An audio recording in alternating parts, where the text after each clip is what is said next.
చూపుతున్నాం కాబట్టి పిల్లల విషయంలో నువ్వే శ్రద్ధ చూసుకో. And it sounds greatly spiritual, అది ఎంత ఆత్మీయంగా ఆ భావాన్ని ఇస్తుందో చూడండి. but it's totally false. కానీ అది పూర్తిగా ఒక తప్పు. And God rebuked me with a scripture. దేవుడు ఒక లేఖనం ద్వారా నాకు గద్దింపించాడు. Because when Moses' son Gershom was not circumcised, ఎప్పుడైతే మోషే కుమారుడైనటువంటి గెర్షోముకి సున్నతి చేయబడలేదో, God didn't give Moses a bypass. దేవుడు మోషేకి అక్కడ అవకాశాన్ని అదునివ్వలేదు. Oh Moses, you're such a great man of God. మోషే నువ్వు చాలా గొప్ప దైవజనుడు కాబట్టి, You have such a great mission. నీకు గొప్ప ఉద్యమం కూడా ఉంది కాబట్టి, So we will give you a pass నీకు ఒక అవకాశాన్ని ఇస్తాను నేను. on the fact that you're not taking care of your son. నీ కుమారుడి విషయంలో నువ్వు జాగ్రత్త పడకపోయినా పర్వాలేదులే.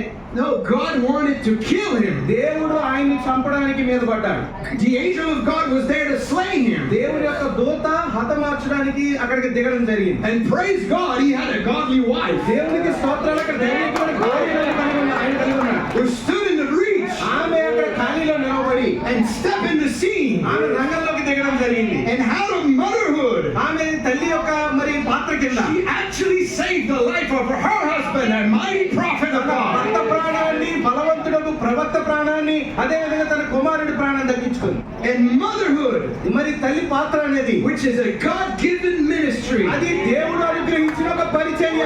a backbone of a nation, the prophet said. దేశానికి వెన్నెముకైన ఒక పరిచర్య అని ప్రవక్త అన్నాడు. It is something so powerful, అది ఎంతో శక్తివంతమైంది. but it is looked down in society. కానీ సమాజంలో అది చులకనగా భావించబడుతుంది. In America, it's almost a shame to be pregnant. America దేశంలో అయితే ఆ వారి గర్భం దాల్చారు అని అంటే ఒక సిగ్గు.